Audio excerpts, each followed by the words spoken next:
കൊടുത്തു. അതിന് പറഞ്ഞു വന്നിട്ട് വലിയൊരു ദ്വാരകാ നഗരം നിർമ്മിച്ച് ഭഗവാൻ അവിടെ താമസിച്ചുകൊണ്ട് 16,000 വെച്ച് അങ്ങനെ ത്രിലോകീ ഗൃഹസ്ഥനായിട്ട് അവിടുന്ന് വസിച്ചുകൊണ്ട് എല്ലാവർക്കും ധാരാളമായ സത്സംഗം നൽകി. അതൊന്നും പോരാന്ന് തോന്നിയിട്ടൊരു സൂര്യഗ്രഹണം ഉണ്ടായിട്ട് ദ്വാരകയിൽ. പണ്ടൊക്കെ ഈ സൂര്യഗ്രഹണം ചന്ദ്രഗ്രഹണം ഒക്കെ ഉണ്ടാകുമ്പോൾ അവിടെയൊക്കെ വാതിലടച്ച് വീട്ടിലിരിക്കും. മറ്റേ നല്ല സ്ഥലം യാത്രയൊക്കെ ചെയ്യാൻ പറ്റുന്ന ആളാണെങ്കിൽ തീർത്ഥ സ്ഥലങ്ങളിൽ പോകും. അപ്പൊ അവിടേക്ക് ഇരുന്ന് നാമജപമൊക്കെ ചെയ്തിട്ട് രാത്രി സമയം ഗ്രഹണം കഴിയേണ്ട ചില സന്ദർഭം ഉണ്ടല്ലോ. തുടക്കം അങ്ങനെ ഞാനീ ഫോട്ടോ ഒക്കെ എടുത്തത് പത്രത്തിലൊക്കെ അതിന് മുഴുവനായിട്ട് മൂടി സൂര്യൻ എന്നൊക്കെ പറഞ്ഞിട്ട് അങ്ങനെയുള്ള ആ സന്ദർഭങ്ങളിൽ സ്നാനം ചെയ്യുന്നതൊക്കെ നല്ലതാണ്. അപ്പൊ ശ്രീകൃഷ്ണ ഭഗവാൻ എല്ലാ കൃതവർമാവനെ നിരുദ്ധനായ 1-2 പേരെ ദ്വാരകയുടെ ചുമതല ഏൽപ്പിച്ചിട്ട് ഉഗ്രസേനും 16,000 എല്ലാവരും കൂടി ശമന്തപഞ്ചകത്തിലേക്ക് പോയി. എല്ലാവരും പോയിട്ടുണ്ടാവും. ശമന്തപഞ്ചകം കുരുക്ഷേത്രം ഇല്ല, ഇനി പോകട്ടോ. ഏറ്റവും വലിയ മനുഷ്യനിർമ്മിതമായ തീർത്ഥമാണ്, പരശുരാമൻ നിർമ്മിച്ച തീർത്ഥമാണ് ശമന്തപഞ്ചകം. വലിയൊരു തീർത്ഥം. അത് ലക്ഷക്കണക്കിന് ആളുകൾക്ക് സ്നാനം ചെയ്യാമെന്ന് നമുക്കത് മനസ്സിലാവില്ല. അതുപോലെ പാലം വെച്ചപ്പോഴും എത്ര ദൂരമുണ്ടെന്ന് നമുക്കറിയില്ല. ഞങ്ങളവിടെ സപ്താഹമുണ്ട്. സപ്താഹം കഴിഞ്ഞാൽ അവിടുത്തെ സ്നാനമൊക്കെ അതിലായിരുന്നു. ഈ ശമന്തപഞ്ചകം പക്ഷേ കുറേശ്ശെ തണുപ്പുള്ള സ്ഥലമായതുകൊണ്ട് അധികം ആൾക്കാർ കുടിക്കാമെന്നുള്ളത്. ഒരു 11 മണിയായപ്പോഴത്തേക്കും ഞങ്ങൾ കാർത്തിക പടി എല്ലാവരും കൂടി പോയി അവിടെ അവിടുത്തെ സ്നാനം ചെയ്തു. ആ ശമന്തപഞ്ചക തീർത്ഥത്തില് ശ്രീകൃഷ്ണ ഭഗവാനും എല്ലാ ദേവീ ഗോപന്മാര് ഭഗവാൻ വരുന്ന ഉറപ്പുള്ളതുകൊണ്ട് നന്ദഗോപന യശോദ രത്നാദേവി അങ്ങനെ എല്ലാവരും, പിന്നെ പാണ്ഡവന്മാര് കൗരവന്മാര് രാജാക്കന്മാരെല്ലാവരും വന്ന് ശമന്തപഞ്ചക തീർത്ഥക്കരയിലേക്ക് എത്തിച്ചവരെല്ലാവരും. ഇന്നിപ്പോ നമ്മള് പ്രയാഗയിലൊക്കെ നടക്കാറില്ലേ, കുംഭമേളയൊക്കെ, അവിടെയും സന്യാസി സമ്മേളനം അങ്ങനെയുള്ളവർ നടക്കാറുണ്ട്. ധാരാളം സന്യാസിമാർ വരുന്ന സമയമാണ് അവിടെ. ഇവിടെയും അങ്ങനെ അനവധി ഋഷീശ്വരന്മാർ വന്ന് അവരെല്ലാം ഭഗവാനുമായിട്ട് സംസാരിച്ചു. അങ്ങനെ പിന്നെ കുന്തിദേവി വസുദേവര് ഇവരൊക്കെ തമ്മിൽ കണ്ടു. കുന്തിദേവി പറഞ്ഞു, ഇഷ്ടമാണ് കേട്ടോ നിങ്ങളുടെയൊക്കെ കാര്യം അല്ലേ, ഞാനിങ്ങനെ ഒരാൾ ഇവിടെ ഉണ്ടാന്നുള്ളത് നിങ്ങൾ അന്വേഷിച്ചില്ലല്ലോ. അപ്പൊ വസുദേവര് പറഞ്ഞു,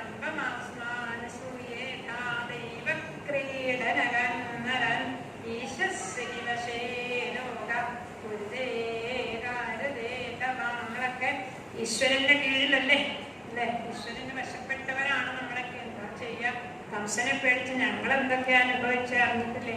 കാരാഗ്രഹത്തിലൊക്കെ ആയിരുന്നു പറഞ്ഞ്. ഇപ്പൊ 2 പേരുടെ സംഭാഷണം വന്നത് ഭഗവാനെ പറ്റിയാണ്.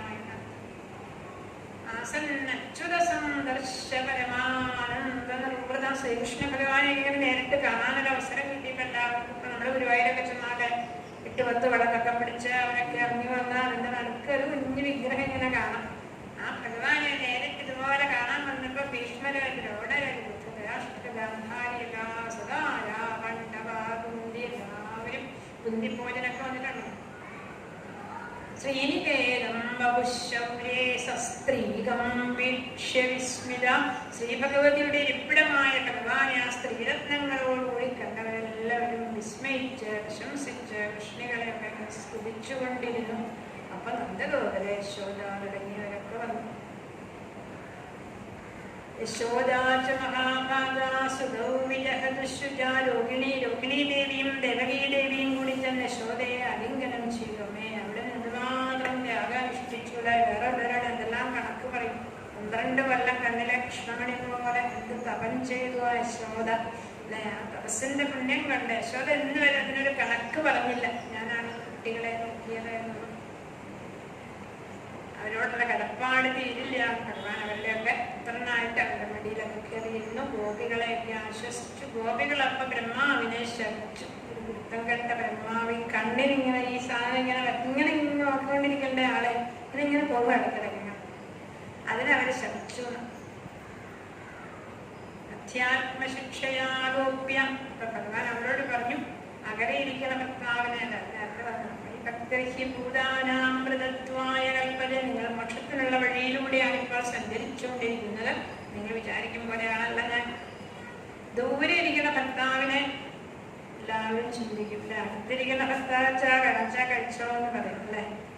ഇങ്ങനെ ഇരിക്കുന്നതൊക്കെ ഓർക്കുമ്പോ ദൂരെ ഇരിക്കുന്നത് കൊണ്ടാണ്, അതിനാണ് ഞാൻ നിങ്ങൾക്ക് ഈ വിരഹം തന്നത് എന്നൊക്കെ പറഞ്ഞ് അവരേതായാലും സംസാര യോഗേശ്വരൈർഗതിവിചുംഗമഗാധബോധൈ സംസാരഗോപവനിരോത്തരണാവലംബം ദേഹംജുഷാമഭിമനസ്യുതിയാൻ സദാന. ഭഗവാന്റെ ആ പദപത്മം സൂര്യോദയം പോലെ നിങ്ങളുടെ ഹൃദയത്തിൽ എപ്പോഴും തെളിഞ്ഞ് കാണാറാവണേ എന്നവർ പ്രാർത്ഥിച്ചു. അത് ഉദിക്കണം നമ്മുടെ ഹൃദയത്തിൽ. നമ്മളതിനെ ധ്യാനിച്ചാൽ കിട്ടാൻ വേണ്ടത്. ഇങ്ങനെയൊക്കെ ഓരോരോ സമ്മേളനം നടന്നുകൊണ്ടിരിക്കുമ്പോൾ നമ്മൾ കുറച്ചൊക്കെ സംസാരിച്ചില്ല. അതുപോലെ സ്ത്രീകളെല്ലാവരും ഇവിടെ കൂടി ഇരുന്നിട്ട് എവിടെയാണോ വാദമുള്ളതല്ലേ, BP കൂടുതലാണോ ഷുഗറാണോ എന്നൊക്കെ പറഞ്ഞുകൊണ്ടിരിക്കുന്നുണ്ട്. ദ്രൗപദി ദേവി ശ്രീകൃഷ്ണ പത്നിമാരുടെ സമീപം ചെന്ന് ചോദിച്ചു, നിങ്ങളെയൊക്കെ എങ്ങനെയാണ് ശ്രീകൃഷ്ണ ഭഗവാൻ വിവാഹം? ചോദ്യം അങ്ങനെ പത്നിമാരെ ഓരോരുത്തരെയും പേരെടുത്ത് വിളിച്ചുകൊണ്ട് അങ്ങനെ പറയാൻ കഴിവുള്ള ഒരേ ഒരാൾ പഞ്ചാരി മാത്രമാണ്. രുക്മിണിയുടെയും ചൈതന്യന് വേണ്ടിയിട്ട് ഏട്ടൻ ആലോചിച്ചതാണ് ഭഗവാൻ സ്വന്തം ഭാഗം എന്ന പോലെ എന്നെ കൊണ്ടുപോകും, ഞാൻ അവിടുത്തെ ചരണാർച്ചനത്തിനായിട്ട് ജീവിക്കുന്നു. സത്യമായി പറഞ്ഞു. അച്ഛന്റെ കുറ്റക്കേട് കൊണ്ടാണ് ഞാനിങ്ങനെ എത്തിച്ചേർന്നത്. ശാംബവതിയും പറഞ്ഞു, പ്രാജ്ഞായ ദേഹകൃതമം സീതാപതിയായിരിക്കുന്ന ഭഗവാനോട് അച്ഛൻ ചെയ്ത് തോറ്റിട്ടാണ് അച്ഛൻ മാധവഗ്രഹിക്കുക എന്നെ മണിയോടുകൂടി അദ്ദേഹത്തിന് സമർപ്പിച്ചു.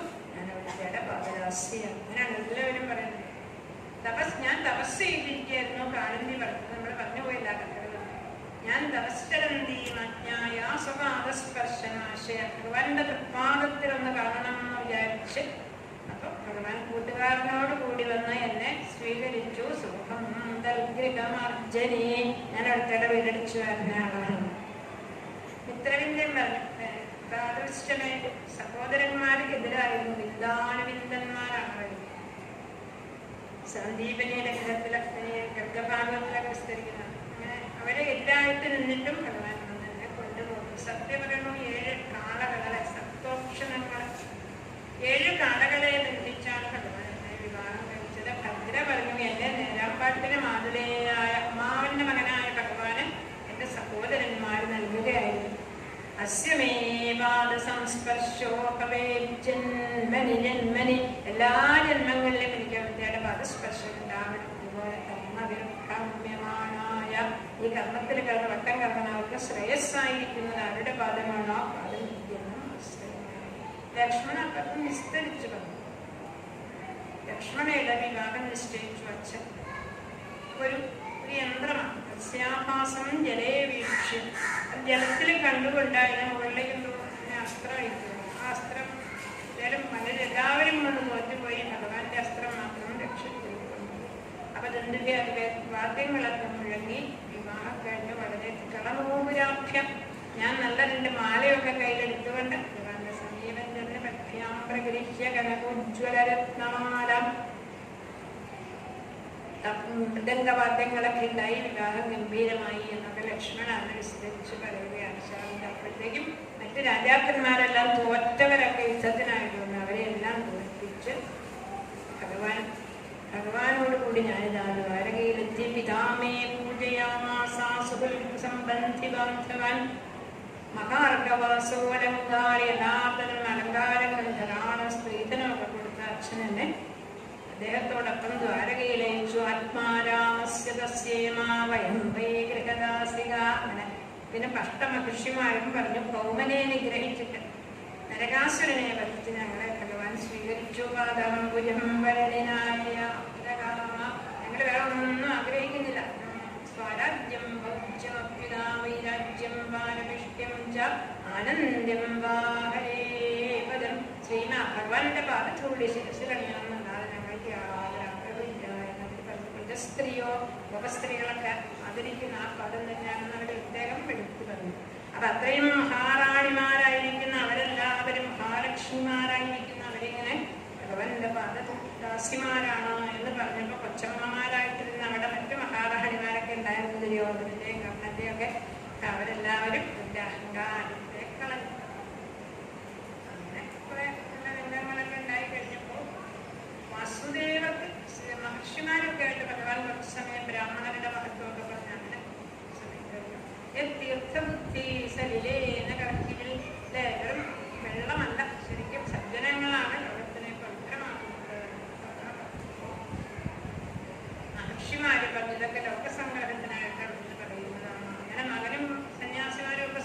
വിഷമിച്ചിരിക്കുന്നുണ്ട്. വസുദേവര് വന്ന് അവരോട് ചോദിച്ചു, അല്ലെ എനിക്ക് ഇനി എന്ത് കടാ ബാക്കിയുള്ളത്, അല്ലെ ഞാൻ ഇനിയിപ്പോൾ എന്താ ചെയ്യേണ്ടത്, എനിക്ക് എങ്ങനെയാണോ മോക്ഷം കിട്ടുന്നത്, ഞാൻ അങ്ങനെയൊന്നും ചെയ്തിട്ടില്ല. അപ്പൊ അവർ ചിരിച്ചു. ഇദ്ദേഹം പറഞ്ഞിട്ടില്ലേ, നാടിചിത്രവിധം വിപ്ര കൃഷ്ണം മത്വാഫലം എന്നാവൃക്ഷതി ശ്രേയാത്മന. ഈ കൃഷ്ണനെ വെറും ഒരു പുത്രൻ മാത്രമായിട്ട്, നമ്മുടെ കയ്യിലൊക്കെ ഈ ഭാഗവതമൊക്കെ ഇരിപ്പുണ്ടല്ലോ അല്ലെ, നമ്മളെന്നിട്ട് വളരെ വർഷന്മാരെ പോയി കാണും. അതെ, അങ്ങനെ അങ്ങനെ നമ്മളെ ഭാഗവത ഹരരാമൻ കയ്യിലുണ്ടെങ്കിൽ പിന്നെ എനിക്ക് ദിവസനെ കാണാനൊന്നും വേണ്ട, ഭാഗവത വാസ്തവം നമുക്ക് മനസ്സിലാവുള്ള ഒരാളെ വീട്ടിലിരുത്തി വായിപ്പിക്കാമല്ലോ, അങ്ങനെ കുഴപ്പമില്ല.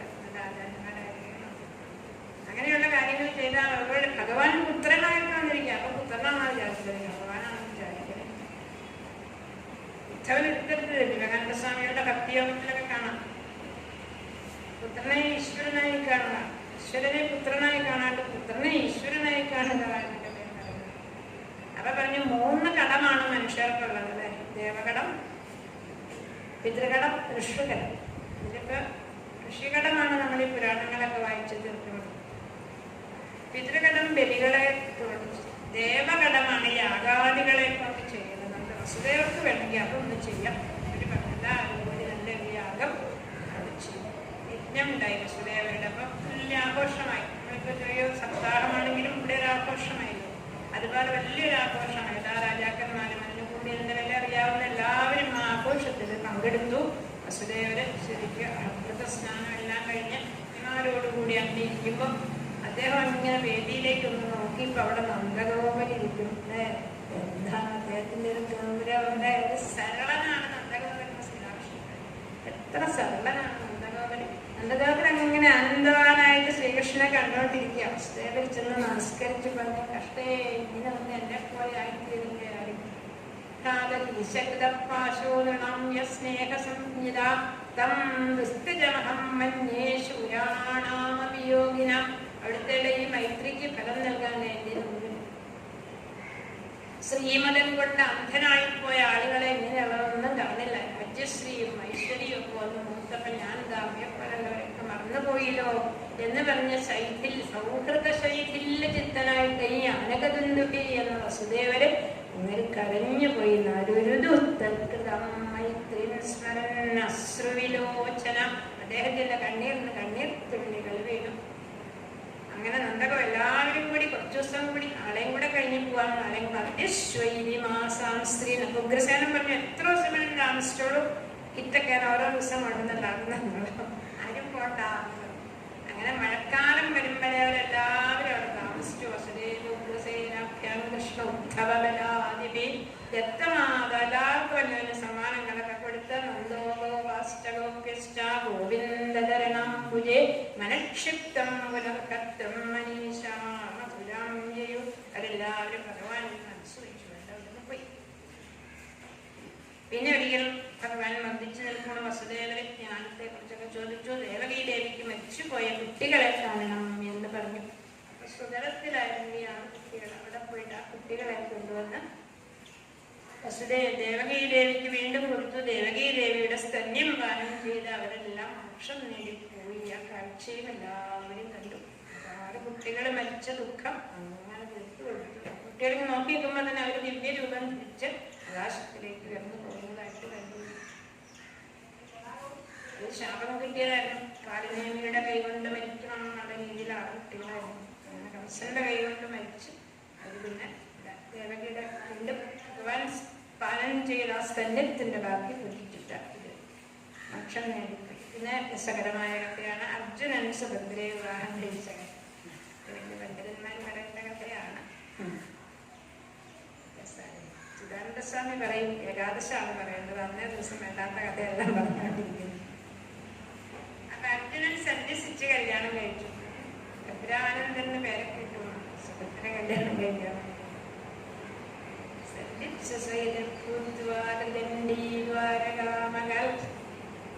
ദുര്യോധനന് കൊടുക്കാനായിട്ട് ബലരാമൻ തീരുമാനിച്ചു. അതിന്റെ വാർത്തയൊക്കെ കേട്ട് അർജുനൻ ദ്വാരകയ്ക്ക് സമീപം ചെന്ന് അവസാനം ദ്വാരകയിൽ ഭിക്ഷ കിട്ടാനുള്ള അവസ്ഥയായി. സുഭദ്ര തന്നെ ഭിക്ഷ കൊടുത്ത അവസാനം രണ്ടുപേരും നമ്മൾ തിരിച്ചറിഞ്ഞു കഴിഞ്ഞപ്പോൾ അവർക്ക് വല്ലാത്ത പ്രശ്നം. അപ്പൊ ശ്രീകൃഷ്ണനും സത്യഭാമയൊക്കെ കൂടി പരിപാടി ആലോചിച്ച ദിവസം ബലരാമൻ ബലരാമസ്വാമി ഏതോ ഒരു വലിയ ക്ഷേത്രത്തില് സുഭദ്രയുടെ വിവാഹത്തിന് വേണ്ടി തന്നെ ഒരു വലിയ ഉത്സവമൊക്കെ ഉണ്ടാക്കിയിരുന്നു. അതിനു വേണ്ടി പോയപ്പോ ശ്രീകൃഷ്ണന്റെ നിർദ്ദേശപ്രകാരം തേരിലേറ്റിക്കൊണ്ട് പോയി. ബലരാമസ്വാമി വിവരമറിഞ്ഞ് വന്നു.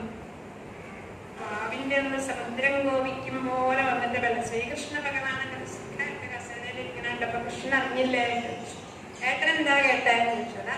സുഭദ്രയെ സന്യാസി തട്ടിക്കൊണ്ടുപോയി. ഞാൻ അങ്ങനെ എന്താ കേട്ടാ? സന്യാസിയെ സുഭദ്ര തട്ടിക്കൊണ്ടുപോയി. അതാ തേര് കളിക്കുന്ന സുഭദ്ര. ഞാൻ എന്താ ഏട്ടനോട് പറഞ്ഞാലോ, ഈ കുട്ടിയാകുമ്പോൾ പഠിപ്പിക്കണ്ടാവില്ല, പെൺകുട്ടികളെ വണ്ടി ഓടിക്കാൻ പഠിപ്പിക്കണ്ടെന്ന് പറയേണ്ടത്. അതുകൊണ്ട് പറ്റിയത്. അപ്പൊ സുഭദ്രയാണ് തേര് കളിക്കുന്നത്. അപ്പൊ അതിനെ സൂത്രാക്കിക്കൊണ്ടുപോയിട്ടുണ്ട്. അപ്പൊ കൃഷ്ണൻ ഇതൊക്കെ അറിഞ്ഞുകൊണ്ടാണോ ചോദിച്ചു. ഭഗവാൻ പറഞ്ഞു, എങ്ങനെയായാലും ഒരാൾ തട്ടിക്കൊണ്ടുപോയാൽ പിന്നെ ആ കുട്ടിയെ അവിടെ തന്നെയാണ് നല്ലത്. ആൾക്കാരെ തന്നെയല്ലേ. കൃഷ്ണൻ അതായിരുന്നല്ലേ. ശരി. അങ്ങനെ ബലരാമൻ വീണ്ടും തോറ്റു. പിന്നെ സുതദേവൻ അതുപോലെ ചില രാജാവായ ബഹുളാശ്വൻ സീതാദേവിയുടെ പരമ്പരയിൽപ്പെട്ടവരാണ്. ആ ബഹുളാശ്വനും സുതദേവനും ഒരിക്കൽ ഭഗവാനോട് ഞങ്ങളുടെ ഗൃഹത്തിൽ വരണം എന്ന് പറഞ്ഞു. അപ്പൊ ഭഗവാൻ അറിയാം നാളത്തെ പത്രത്തിൽ വരാൻ പോണ വാർത്ത എന്താണ്. സുതദേവന്റെ കൂടെ പോയാ ബ്രാഹ്മണന്റെ കൂടെ പോയി, ബഹുളാശ്വന്റെ കൂടെ പോയാൽ അതേ രാജാവിന്റെ കൂടെയാണ്. അപ്പൊ രണ്ടുപേരുടെ അടുത്തേക്ക് അത് ശ്രീശുഖ ബ്രഹ്മർഷിയൊക്കെ ചെന്ന ദിവസം അനവധി മഹർഷിമാരോടുകൂടി ഭഗവാൻ തേരിലേറി. അവിടെ തിരിയണ ഒരു കവല എന്നപ്പോ രണ്ടു തേരായിരുന്നു. അങ്ങോട്ട് രാജാവിന്റെ കൊട്ടാരത്തിലേക്കും ഒരു തേര് പോയി, ബഹുളാശ്വ രാജാവിന്റെ കൊട്ടാരത്തിലേക്കും സുതദേവന്റെ ഗൃഹത്തിലേക്കും. അവിടെ പുല്ലുമായിട്ടിട്ട് സ്വല്പം കരിക്കോ പഴോ ചെറുപയറോ ഒഴിച്ച് കൊടുത്തു. അതൊക്കെ വന്നിട്ട് രാജാവിന്റെ അവിടെ നല്ല രീതിയിലുള്ള സ്വീകരണം കിട്ടി. രണ്ടും ഭഗവാൻ അതുപോലെയായിരുന്നു. സംപ്രാപ്തം ഞാൻ സഞ്ചരന്തിമയാലോകൻ പുനന്ദപ്പാദരേണുപി ദേവാക്ഷേത്രാണി തീർത്ഥാനി ദർശന സ്പർശനാർച്ചനീതി. ഇവരൊക്കെ അവിടെ ചെന്നിട്ട് വേണം. പലപല ദിവസം സ്നാനമൊക്കെ ചെയ്യേണ്ടി വന്നാൽ ശരഹി പുനന്ദികാലേന ബ്രാഹ്മണരായിരിക്കുന്നവര് സജ്ജനങ്ങളായിരിക്കുന്നവര് ദർശനം കൊണ്ട് തന്നെ നമ്മളെ ശുദ്ധരാകും. പറയണം ബ്രാഹ്മണരുടെ മതം എന്ന് പറഞ്ഞാൽ മത്സരത്തയാർച്ചയ. അല്ലയോ രാജാവേ, അങ്ങനെ ബ്രാഹ്മണരെ തന്നെയാണെന്ന് വിചാരിച്ച് പൂജിക്കുക എന്ന് പറഞ്ഞു. ബ്രാഹ്മണേഭ്യ ശുഭം സ്തുതിക്കും. അതിനുശേഷം വേദങ്ങൾ ഭഗവാനെ സ്തുതിക്കുന്ന സ്തുതിഗീത എന്നൊരു കടികട്ടിയ അധ്യായം കൂടി പറഞ്ഞു. പിന്നെ വന്നത് ശിവനെയാണോ വിഷ്ണുവിനെയാണോ ഭജിക്കേണ്ടത് എന്നൊരു ചോദ്യമാണ്. ശാപപ്രസാദയോരീശാ ബ്രഹ്മവിഷ്ണുശിവാദയ. ബ്രഹ്മവിഷ്ണു ശിവാദികൾ മൂന്നുപേരും ശാപപ്രസാദങ്ങളൊക്കെ നൽകാൻ കഴിയുന്നവരാണെങ്കിലും വേഗത്തിൽ പ്രസാദിക്കുന്നതും വേഗത്തിൽ കോപിക്കുന്നതും മഹാദേവനാണ്. അപ്പൊ ഭജനത്തിന്റെ വ്യത്യാസമാണ്. വൃകാസുരൻ എന്നൊരു അസുരൻ ഇങ്ങനെ ശിവനെ ഭജിച്ചിട്ട് അദ്ദേഹം ആരുടെ തലയിൽ കൈവച്ചാലും അയാൾ മരിക്കണം എന്നുള്ളൊരു വരാണ് ശിവനോട് പറഞ്ഞു. സ്വന്തം മാംസം ഹോമിച്ച് മുറിക്കുക. നിങ്ങളങ്ങനെ മുറിച്ച് ഹോമിച്ചാണ് അത് വെച്ചത്. അപ്പൊ മഹാദേവൻ പ്രത്യക്ഷനായപ്പോ അതാണ് വരമായിട്ട് ചോദിച്ചത്. ആരുടെ തലയിലും കൈവച്ചാലും ഭസ്മാണ്. അങ്ങനെ അവിടുന്ന് പറഞ്ഞു മഹാദേവൻ. ഉടനെ മഹാദേവനെ ഭസ്മാക്കാനായിട്ട്. അപ്പൊ എത്ര കുരുത്തക്കേണ്ടെന്ന് ആലോചിച്ചാൽ ദേവിയെ സ്വന്താക്കാൻ വെച്ചാൽ അങ്ങനെ ചെയ്തു. മഹാദേവൻ അപ്പൊ ഓടാൻ വളരെ വേഗത്തിൽ ഓടി വൈകുണ്ഠത്തിൽ ചെന്ന് പറഞ്ഞു. മഹാവിഷ്ണു അപ്പൊ ഒരു വടിരൂപത്തിൽ വന്നിട്ട് തലയിൽ കൈവച്ചാൽ മരിക്കുമോ എന്നുള്ളത് നോക്കിയിട്ടാണെന്നൊക്കെ പറഞ്ഞു. അവന്റെ തലയുള്ളപ്പോ വേറെ എന്തിനാണോ തല എന്നൊക്കെ പറഞ്ഞപ്പോ ഈ വൃകാസുരൻ സ്വന്തം കയ്യിൽ സ്വന്തം ശിരസിൽ വെച്ച് ഭസ്മമായി. മഹാവിഷ്ണു പറഞ്ഞത് കുറിയിടാത്താത്തിന് ഭസ്മം കിടക്കണം. അന്ന് സരസ്വതി നദിയുടെ തീരത്ത് ഭൃഗു തുടങ്ങിയിട്ടുള്ള മഹർഷിമാര് ആർക്കാണ് ക്ഷമയുള്ളത് എന്ന് പരീക്ഷിക്കാൻ പോയാൽ കഥയ്ക്കറിയാം. ബ്രഹ്മാവിനും മഹാദേവനും ക്ഷമയില്ലാന്ന് കണ്ടിട്ട് മഹാവിഷ്ണുവിന്റെ വൈകുണ്ഠ ലോകത്തിൽ ചെന്നപ്പോ മഹാവിഷ്ണു മഹാലക്ഷ്മിയുടെ മടിയിൽ ഇങ്ങനെ കിടന്നു. അപ്പൊ ആ വക്ഷസിലാണ് ചവിട്ടി അപ്പൊ എഴുന്നേറ്റ് ഭഗവാൻ പറഞ്ഞാൽ ബ്രാഹ്മണരുടെ പാദധൂളി പതിച്ചത് കൊണ്ട് ഇനി മഹാലക്ഷ്മി എന്നെ വിട്ടുപോകില്ല. നമ്മളെല്ലാമെങ്കിൽ മഹാലക്ഷ്മി എന്താ പറഞ്ഞു എന്നാണ്. ഏതായാലും അന്നേരം ചെന്നിട്ടപ്പോൾ മഹർഷിമാരെല്ലാവരും കൂടി തീരുമാനിച്ചു മഹാവിഷ്ണുവിനെ തന്നെയാണ് സാത്വികനായിരിക്കുന്ന വ്യക്തി അവന് തന്നെയാണ് എന്നൊക്കെ പറഞ്ഞു. അങ്ങനെയുള്ള ഈ കഥകൾ നിങ്ങൾ ചെവി നിറച്ചു വെച്ചാൽ സുശ്ലോകം ശ്രവണപുടൈ പിബദ്ധ്യ ദൗത്യഭീഷണം ബാന്ധോത്ഥഭ്രമണ പരിശ്രമം ജഹാതി. വഴിയാത്രയുടെ ക്ഷീണം അറിയില്ല. ഇപ്പൊ നമ്മളിപ്പോ പരിപാടി ഉണ്ടല്ലോ, ചെവി നിറച്ചെങ്കിലും അതിങ്ങനെ ചെവിയിലേക്ക് വെച്ചോണ്ട് അത് വേറെ വല്ലതൊക്കെ കേട്ടുകൊണ്ട് പോകും. ശ്രീകൃഷ്ണന്റെ കഥകളെ കേൾക്കുക. സുശ്ലോകം ശ്രവണപുടൈ വിനിതനയാസ്യ പത്മഗന്ധപീയൂഷം. ശ്രീശുക ബ്രഹ്മർഷിയുടെ മുഖത്തു നിന്നൊഴുകി വരുന്ന ഈ കഥാമൃതം നിങ്ങൾ ചെവി നിറച്ചു വയ്ക്കൂ. ഈ കഥകളൊക്കെ നടക്കുന്നത് വൈകുണ്ഠത്തിലാണ്. ഈ ഒരു കഥയും കൂടെ വൈകുണ്ഠനാഥനെ ഏകദാഠ്യം. എത്ര കേട്ടാലും മധുവരാത്തൊരു കഥയാണ്. സന്താനഗോപാലം. ഏകദാ ദ്വാരവത്യാം വിപ്രപത്നിയാ കുമാരകാജാതമാത്രോ ഭുവം സ്പൃഷ്ട്വാ മമാരഖില ഭാരത. അവിടെ ഒരു ദ്വാരകയിൽ ഒരു ബ്രാഹ്മണന് ഉണ്ടാവുന്ന കുട്ടികളൊക്കെ മരിക്കുക. ബ്രാഹ്മണരുടെ ഒന്നും കുട്ടികൾ പണ്ട് മരിക്കുക പതിവില്ലാണ്. ബാലമരണമൊന്നും പൊതുവെ ഇന്ന് രാജാക്കന്മാർ ധർമ്മിഷ്ഠന്മാരായിരുന്നത് കൊണ്ട് ബാലന്മാര് മരിക്കുക പതിവില്ല. ഈ ബ്രാഹ്മണൻ എന്നും ഈ കുമാരന്റെ ശവവും കൊണ്ട് ഭഗവാന്റെ സുധർമാ സഭയിൽ ചെന്നിട്ട് അദ്ദേഹം കരഞ്ഞു പറയുക, ബ്രഹ്മവിദ്യുഷോ ബ്രാഹ്മണ ഭക്തന്മാരല്ലാത്തവര് രാജ്യം ഭരിച്ചതുകൊണ്ടാണ് ഇങ്ങനെയൊക്കെ വരുന്നത്. അങ്ങനെ 6, 7, 8 കുട്ടികളൊക്കെ മരിച്ചിട്ടും ഭഗവാൻ തിരിഞ്ഞു നോക്കിയില്ല. ദ്വാരകാവാസികളിൽ എന്താണോ എന്ന് ഞാൻ ചിന്തിച്ചുകൊണ്ടിരുന്നപ്പോ ഒരു ദിവസം അർജുനനുണ്ടായിരുന്നു. അർജുനൻ പറഞ്ഞു, ഞാൻ രക്ഷിക്കാം, അല്ലെങ്കിൽ ഞാൻ തീയിൽ ചാടി മരിക്കും. രക്ഷിക്കാൻ സാധിച്ചില്ല എങ്കിൽ ഏതായാലും ബ്രാഹ്മണൻ അത്ര വിശ്വാസമായില്ലായിരുന്നു. യാത്ര ചൊല്ലിയോ പോന്നു ഹരിയോടോ. ഞാനൊന്നും ഉണ്ടായില്ല ശ്രീകാ, അർജുനന്റെ വാക്ക് വിശ്വസിച്ചു പോന്നേ ഉള്ളൂ. ചിലപ്പോ പഴയ പോലെ തന്നെ ആവും എന്നൊക്കെ ഭാര്യ പറഞ്ഞു. ഈ ബ്രാഹ്മണ സ്ത്രീ അർജുനൻ ഏതായാലും ഒരു ശരകൂടമൊക്കെ കിട്ടി. ബ്രാഹ്മണ സ്ത്രീ വീണ്ടും ഗർഭിണി. എന്നിട്ട് അർജുനന്റെ ശരകൂടത്തിൽ പ്രവേശിച്ചു. അവസാനം പ്രസവം കഴിഞ്ഞെങ്കിലും ദേഹത്തോടെ മറഞ്ഞിതാകുന്നു. അങ്ങനെയല്ല, ശരകൂടം പോലും തൊടാതെ കണ്ട കുട്ടിയെ വാനിലേക്ക് അർജുനന്റെ ക്ഷമയൊക്കെ കിട്ടൂല. അർജുനനാകെ അമ്പലം. ഇങ്ങനെ സംഭവിക്കുക. ഇങ്ങനെ അവസാനം അന്ധകാന്തകനായ മഹാദേവന്റെ അടുത്തിലും അന്ധകപുരിയിലും എല്ലായിടത്തും ചെന്ന് അന്വേഷിച്ചു. ഒരിടത്തും ആ കുട്ടിയെ കാണാൻ പറ്റിയില്ല. അപ്പൊ തീരുമാനിച്ചു, കൃഷ്ണനെ ഉപേക്ഷിച്ചിരിക്കുന്നു. പുഷ്കരമെന്നുറച്ചു ഞാനി തൊഴിൽ പുഷ്കരേക്ഷണൻ വഞ്ചിക്ക ചെയ്തതും. അതുകൊണ്ടിനി തീർച്ചയായും നിൽക്കാത്ത അഗ്നിയൊക്കെ കത്തിച്ച അർജുനൻ ഋതുവത്വമൊക്കെ കൊടുത്ത് നല്ലപോലെ സ്നാനം ചെയ്ത് അഗ്നിക്ക് പ്രദക്ഷിണം വെച്ച് ധ്യാനിച്ചു. ഈ അഗ്നിയും ഗുരുനാഥനും ബ്രഹ്മവും ഞാനും എല്ലാം ഒന്ന് തന്നെയാണ് എന്നെല്ലാം ഉറപ്പിച്ച് അഗ്നിക്ക് പ്രദക്ഷിണം വെച്ച് ചാടി. ചടിപ്പ് അങ്ങനെയല്ല, ചാടിയതെന്നുണ്ട്. ഭഗവാൻ പിന്നിൽ നിന്ന് ഇങ്ങോട്ട് വലിച്ചു. പരിപാലിച്ചു കൊള്ളുക നീ ദേഹത്തെ പരിപാലിച്ചു കൊള്ളുവൻ ഞാൻ കീർത്തിയെ എന്ന് പറഞ്ഞ് ഭഗവാൻ അർജുനനെ പിന്നോട്ട് വലിച്ചു. അപ്പൊ അർജുനൻ പറഞ്ഞു, ഭഗവാനെ ജീവിച്ചിരുന്നിട്ട് കാര്യമില്ല. ബ്രാഹ്മണൻ പറഞ്ഞ ചീത്ത വാക്ക് മുഴുവൻ എന്റെ ചെവിയിലുണ്ട്. കുറെ പറഞ്ഞേ, ശ്രീകൃഷ്ണൻ പറഞ്ഞു. അതല്ലേ 16,008 ഭാര്യമാരുടെ 10 മക്കളെ ജനിപ്പിച്ച് സുഖമായിട്ടിരിക്കുന്ന ആൾക്കറിയാൻ പറ്റുമോ? അല്ലെ? അങ്ങനെയല്ല, ആൾക്കറിയാമോ ഒരു കുട്ടി മരിച്ചാലുള്ളതൊക്കെ എങ്ങനെ അറിയുന്ന അർജുനനെ പറഞ്ഞേ തന്നെ കണ്ടത്. അപ്പൊ ഭഗവാൻ പറഞ്ഞു, അതൊക്കെ നമുക്ക് തിരുത്തി പറയിക്കാം എന്ന് പറഞ്ഞുകൊണ്ട് തേരിൽ കയറിയിട്ട് അതിവേഗത്തിൽ ലോകാലോക പർവ്വതവും കടന്ന് വൈകുണ്ഠത്തിലെത്തി. അവിടെ കുറച്ചുകൂടെ ഇരുട്ടായിരുന്നു. അപ്പൊ ഭഗവാനെ എന്താ കാണാൻ പറ്റുന്നില്ലോ. ഭഗവാൻ ചോദിച്ചു, എന്താ വിഷമം അർജുന? ഭഗവാനെ അവിടുത്തെ കാണാൻ പറ്റാത്തവർക്കാണ് വിഷമം. കണ്ണാനിന്തിരൂമേനി കാണായി കഴിഞ്ഞാൽ കണ്ണിനാനന്ദമില്ലതു സങ്കടം. അപ്പൊ ഭഗവാൻ സുദർശന ചക്രം വരുത്തി ആ ഇരുട്ടിലൂടെ സുദർശനം വെളിച്ചം കാണിച്ച് വൈകുണ്ഠത്തിൽ ആ പ്രദേശം ഒന്നും ആർക്കും കാണാനൊന്നും പറ്റില്ല. അങ്ങനെ ഇവിടെ ചെന്നപ്പോൾ ഭഗവാനെ പാലാഴിയിൽ അനന്തശായിയായിട്ട് ഭഗവാനെ കണ്ടു.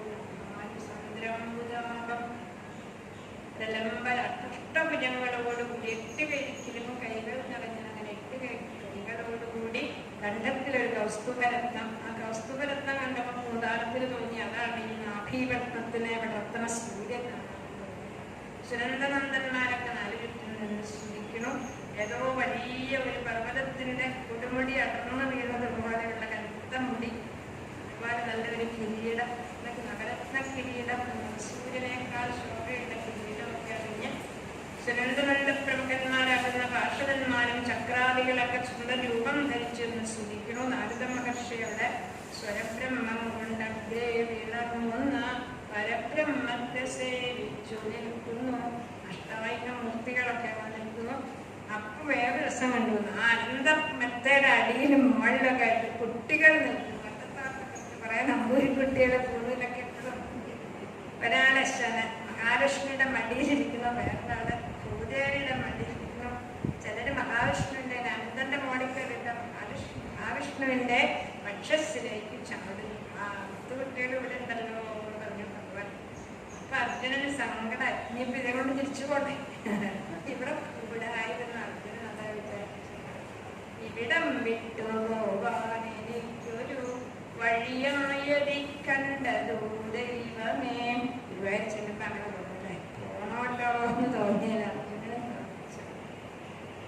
ഏതായാലും വീണ് നമസ്കരിച്ചു. മഹാവിഷ്ണു ഒക്കെ എഴുന്നേറ്റിരുന്നു. അതാണ് പൂർണ്ണത്രയീശൻ. അവിടെ എണീറ്റിരിക്കുന്ന മഹാവിഷ്ണു രൂപം എണീറ്റിരുന്ന് പറഞ്ഞു, നിങ്ങളെ ഒന്ന് കാണണം തോന്നി. അങ്ങനായി കഷ്ടപ്പാടല്ലേ. ശുദ്ധനായൊരു വിപ്രന്റെ ബാലരെ 10 ഇവിടെ വരുത്തി ഞാൻ. ഇത്രയും കുരുത്തക്കാട് കാണിക്കണം അല്ലേ? എന്തോ ഒരു കഷ്ടമായി പോയി. ആ ബ്രാഹ്മണൻ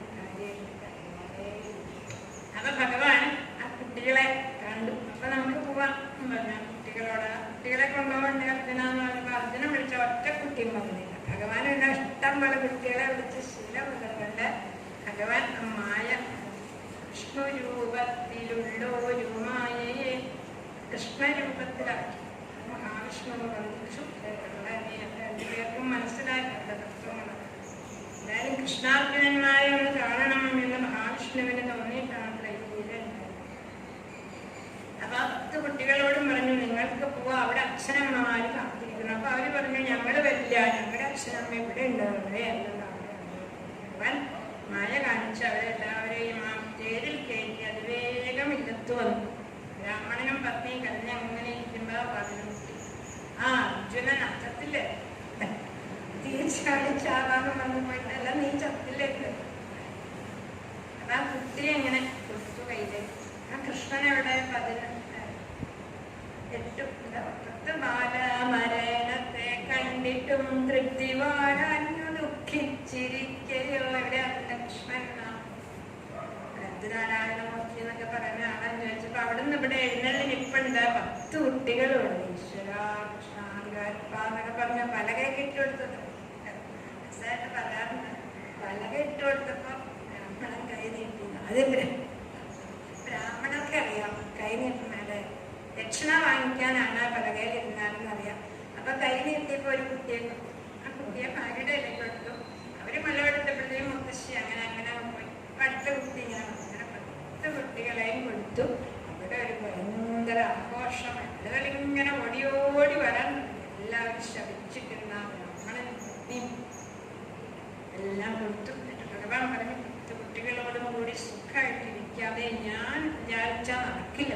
അർജുനനൊരു ശ്രീമാൻ അല്ല, അർജുനന്റെ കഴിവുകൊണ്ടാണ് കേട്ടോ. അർജുനൻ വിചാരിച്ചപ്പോ കാണാനും അപ്പൊ 2 കൈയും വെച്ച് അർജുനനെ അനുഗ്രഹിച്ചു. ഈ ബ്രാഹ്മണൻ ുള്ളൊരു ചൊല്ലും വിശ്വം മുടിയോളമുണ്ടുകൾ, നീ എന്തിനറിഞ്ഞാലും വിജയിക്കും അർജുന എന്നൊക്കെ അനുഗ്രഹിച്ചു.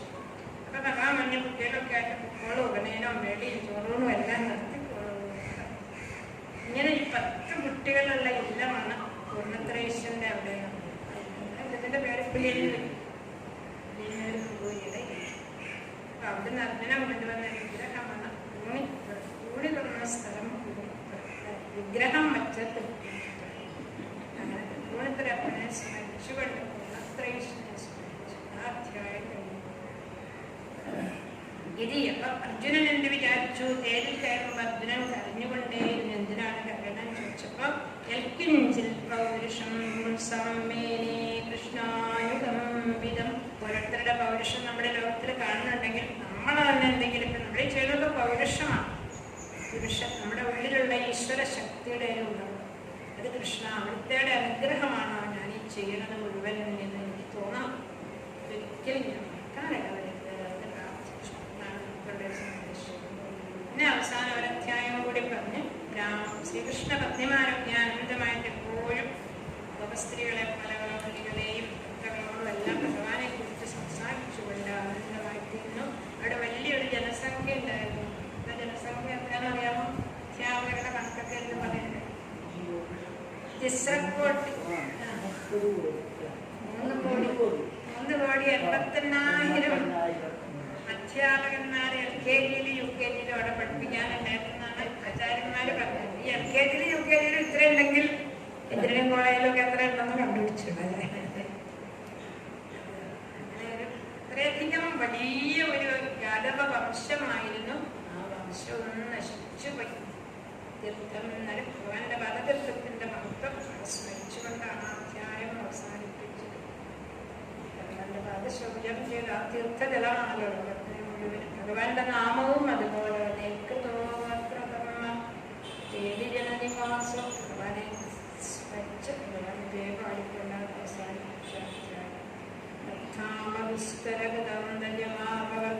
ഗ്രാമാന്തരം ക്ഷിതിഭുജോമി യദുര്യദത്താം സഭദ്രം